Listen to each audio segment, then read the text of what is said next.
రాష్ట్రంలో జరుగుతున్న పరిణామాలు చూస్తుంటే బాధేస్తోంది. నిరుద్యోగులపై జగన్ అండ్ బ్యాచ్ గొడ్డలి పోటుతో కస నరికినట్టుంది. మరి జగన్మోహన్ రెడ్డి గారికి నిరుద్యోగులు ఓట్లు వేయలేదనో 11 సీట్లకు పరిమితం చేశారనో, నన్ను ప్రతిపక్ష హోదా కూడా లేకుండా చేసిన నిరుద్యోగులు యువతకు జీవితాలు కూడా సర్వనాశనం అయిపోవాలని కంకణం కట్టుకున్నట్టు Jaganmohan Reddy and co batch గొడ్డలి పార్టీ వ్యవహరిస్తోంది. నిరుద్యోగులపై గత 1.5 సంవత్సరంగా గొడ్డలి పోటు వేస్తూనే ఉన్నారు. వాళ్ళు జాబ్ ఇస్తే ఈరోజు నిందలు. ఒక్కసారి వెనక్కి తిరిగి చూస్తే 2019 ఎలక్షన్లో ఊరూరా తిరిగారు జగన్మోహన్ రెడ్డి. మేనమామంగా ఉంటా, నిరుద్యోగులకు అండగా ఉంటా, నేను వస్తే మెగా డిఎస్సి పెడతా, జాబ్ క్యాలెండర్ విడుదల చేస్తా, మిమ్మల్ని అందరినీ ప్రభుత్వ ఉద్యోగులుగా మార్చేస్తానని చెప్పాడు. చివరన ఆయన ఓట్లన్నీ గుద్దించుకున్నారు. గుద్దించుకున్న తర్వాత ఏం చేశాడు? అధికారంలోకి వచ్చిన తర్వాత 2 సంవత్సరాలు 3 సంవత్సరాలు అవుతోంది. నిరుద్యోగులు రోడ్డు మీదకి వచ్చారు. ఎప్పుడు మెగా డిఎస్సి ప్రకటిస్తావు జగన్మోహన్ రెడ్డి గారు అని ప్రశ్నిస్తే అసెంబ్లీ సాక్షిగా అసలు టీచర్ ఉద్యోగాలు ఎక్కడ ఖాళీగా ఉన్నాయని చెప్పారు వాళ్ళ విద్యాశాఖ మంత్రి ఈయన కలుసుకొని. అసలు టీచర్ ఉద్యోగాలే ఖాళీగా లేవని చెప్పారు. ఉంటే కదా మేము భర్తీ చేయగలుగుతామని చెప్పారు. లాస్ట్కి ఇంకా 2 నెలలు ఎలక్షన్ ఉండగా తూతూ మంత్రంగా అది భర్తీ చేయాలని కాదు, నాటకాలు ఒక 6,000 పోస్టులతో ఒక నోటిఫికేషన్ ఇచ్చారు. అన్నీ లోపభూయిష్టంగా కోర్టుకు వెళ్ళారు. నిరుద్యోగులు కోర్టుకు వెళ్తే అక్కడ కోర్టులో వాటన్నిటిని పెండింగ్లో పడిపోయాయి. అయితే కూటమి ప్రభుత్వం చంద్రబాబు నాయుడు గారు కానీ, యోగలం పాదయాత్రలో నారా లోకేష్ గారు కానీ నిరుద్యోగులకు కలిసినప్పుడు, యువత కలిసినప్పుడు ఒకే ఒక మాట ఇచ్చారు. మేము అధికారంలోకి వస్తే మెగా డిఎస్సిని పెడతాం, టీచర్ పోస్టులు భర్తీ చేస్తామని చెప్పి ఆ రోజు మాట ఇవ్వడం జరిగింది. ఇచ్చిన మాట ప్రకారం కూటమి అధికారంలోకి వస్తానే చంద్రబాబు నాయుడు గారు మొదటి సంతకం డిఎస్సిపై సంతకం చేశారు. అది కూడా 16,300 పై చిలుకు పోస్టులకి సంతకం పెట్టారు. సంతకం పెట్టిన వారం నుంచే కుట్రలు మొదలయ్యాయి, కుట్ర కోణాలు మొదలయ్యాయి. ఎలా అయినా నిరుద్యోగులకు ఉద్యోగాలు రాకూడదని జగన్మోహన్ రెడ్డి అండ్ గొడ్డలి బ్యాచ్ కంకణం కట్టుకున్నారు. నోటిఫికేషన్ విడుదలైన నాటి నుంచి కేసుల మీద కేసులు 240 కేసులు వేయడం జరిగింది. లోకేష్ గారు సమర్థవంతంగా అధికారులు ఆ కేసులన్నిటికీ కోర్టుకి వివరణ ఇచ్చుకుంటూ ఎక్కడికక్కడ అన్నిటినీ సరిదిద్దుతూ ఈరోజు డిఎస్సి ప్రక్రియను పూర్తి చేయడం జరిగింది. సుప్రీంకోర్టుకి వెళ్ళారు డిఎస్సి నిర్వహించకూడదని, కోట్లు ఖర్చు పెట్టారు డిఎస్సి నిర్వహించకూడదు, నిరుద్యోగులకు ఉద్యోగాలు రాకూడదు, టీచర్ పోస్టులు భర్తీ కాకూడదని చెప్పి కోట్లు ఖర్చు పెట్టిన ఈ గొడ్డల బ్యాచ్ ఈరోజు ఏదో నిరుద్యోగులకు మేము అండగా ఉంటామన్నట్టు నాటకాలు మొదలుపెట్టారు.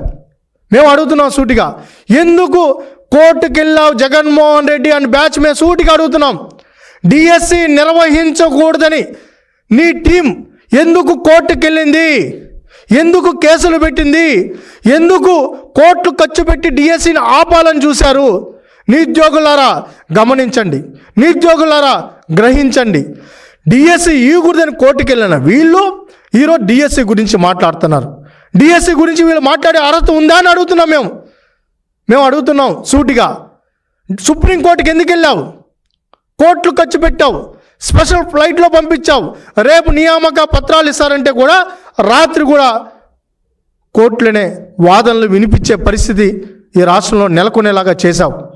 ఇంత నీచంగా ప్రవర్తించి నిరుద్యోగులపై గొడ్డలి పోటీ వేస్తే నిరుద్యోగులకు ఒక అన్నలాగా నారా లోకేష్ గారు దగ్గరుండి 16,000 డిఎస్సి పోస్టులు భర్తీ చేసి కుటుంబం మొత్తాన్ని పిలిపించి భోజనం పెట్టి వాళ్ళకి ఆ నియామక పత్రాలు అందించిన తర్వాత వాళ్ళు ఆనందంగా 6-7 నెలలు ఉద్యోగాలు చేసుకుంటూ ముందుకెళ్తుంటే ఈరోజు అబాండాలు వేస్తారా?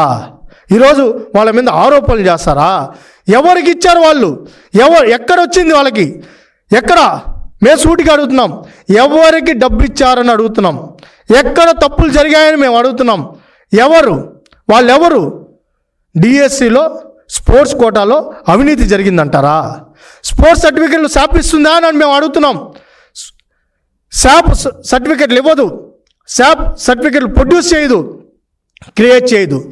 అసోసియేషన్స్ ఇస్తాయి. క్రీడాకారులను ప్రోత్సహించే పని మాత్రమే స్పోర్ట్స్ అథారిటీ చేస్తుంది. సమర్థవంతంగా క్రీడా శాఖ పనిచేస్తే అది కూడా ఆన్లైన్లో సర్టిఫికెట్లు అన్నీ ఆన్లైన్లో అప్లోడ్ చేసిన తర్వాత వెరిఫికేషన్స్కి వచ్చిన తర్వాత అసలు డిఎస్సి స్పోర్ట్స్ కోట ఎలా రిక్రూట్ జరిగిందో కూడా తెలియకుండా అబాండాలు వేస్తారా? ఆరోపణలు చేస్తారా? ఎవరన్నా మేము అడుగుతున్నాం సూటిగా, ఎవరు వాళ్ళు? బాధితులు లేడు, డబ్బులు ఇచ్చిన వాళ్ళు లేడు, మోసపోయిన వాళ్ళు లేడు, ఆరోపణలు చేసేవాళ్ళు లేరు. వీళ్ళే ఆరోపణలు చేసి నిరుద్యోగుల ఆరోపణ అంటారు. నిద్రలేసే ఆ గలీజు పత్రిక సాక్షి, ఆ గొడ్డలి పత్రికలో ఏదో దేనికి సంబంధం లేకుండా ఎవరికో వీడంటాడు, వాడంటాడు, వీడంటాడు. ఎవడు వాళ్ళంతా? అసలు బాధితులు ఎక్కడున్నారో ఇప్పుడు వరకు ఒక్కరు కూడా రాలా. ఎవరు డబ్బు ఇచ్చారో ఒక్కరు రాలా. మేము డబ్బు ఇచ్చామని చెప్పి ఎవడు రాలా. ఆరోపణలు చేస్తున్నారు.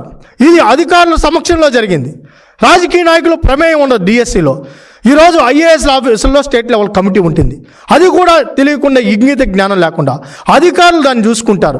ఏ సంబంధం ఉంది రాజకీయ నాయకులకు కానీ, ప్రభుత్వంలో ఉన్న ఏదైతే ఎవరైనా కానీ, పెద్దలకు కానీ, ఎవరికి సంబంధం ఉందని మేము అడుగుతున్నాం. ఏ సంబంధం లేకుండా ఆరోపణలు చేసుకుంటూ నిద్రలేసే గలీజు పత్రికలో గలీజు రాతలు రాస్తారా? ఈరోజు టీచర్లు అందరూ ఆందోళనలో ఉన్నారు. 16,000 మంది టీచర్లు భయపడుతున్నారు, బాధపడుతున్నారు. వాళ్ళు మొన్న టీచర్స్ మాట్లాడుతూ ఒక మాట చెప్పారు. సార్ 7-8 సంవత్సరాలు కష్టపడ్డాం సార్, 7-8 సంవత్సరాలు కష్టపడ్డాం.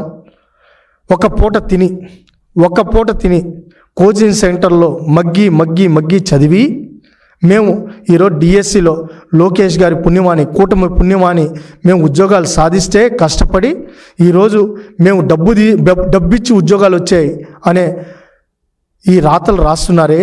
మేము మళ్ళీ స్కూల్కి వెళ్ళి ఆ బిడ్డలకి మా మొహం ఎలా చూపించాలని చెప్పి వాళ్ళు ఏడుస్తున్నారు, బాధపడుతున్నారు.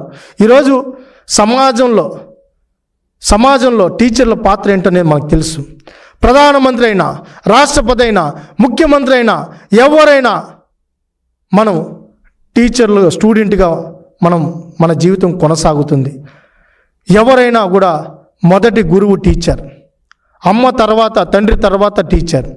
అలాంటి టీచరు డబ్బిచ్చి ఉద్యోగాల్లో వచ్చారని చెప్పి నెపాన్ని వేస్తే వాళ్ళు ఈరోజు ఆందోళనలో ఉన్నారు, బాధలో ఉన్నారు, ఏడుస్తున్నారు. మేము కష్టపడి కూలీ నాలి చేసి అప్పో చేసి ఈరోజు మేమందరం కూడా కష్టపడి చదివి కుటుంబానికి దూరమై, బిడ్డలకు దూరమై, తల్లిదండ్రులకు దూరమై మేము కష్టపడి చదివితే ఈరోజు మార్కులతో మేము ఈ డిఎస్సి వస్తే ఈరోజు అబాండాలు వేస్తారని చెప్పి వాళ్ళు బాధపడ్డారు. ఆ బాధకి ఎవరు సమాధానం చెప్తారని అడుగుతున్నాం. వాళ్ళ ఆవేదనకి ఎవరు సమాధానం చెప్తారని అడుగుతున్నాం. ఈరోజు 16,000 కుటుంబాలు ఈరోజు ఆర్తనాదాలు పెడుతున్నాయి, ఏడుస్తున్నారు, బాధపడుతున్నారు. ఈరోజు డిఎస్సి మొన్న ఎవరైతే టీచర్లుగా ఉన్నారో వాళ్ళందరూ కూడా ఈరోజు వాళ్ళకి ఏమన్నా జరిగితే ఎవరు బాధ్యత వహిస్తారని అడుగుతున్నాం. మీ బాబాయిని చంపేనట్టు ఈ 16,000 మందిని చంపేద్దాం అనుకుంటున్నావా అని అడుగుతున్నాం. బాబాయిని గొడ్డల పోటుతో వేసేసినట్టు ఈ 16,000 మంది టీచర్లని గొడ్డలి పోటుతో చంపేద్దామని అనుకుంటున్నావా అని అడుగుతున్నాం. ఏం చేయాలని అనుకుంటున్నావు?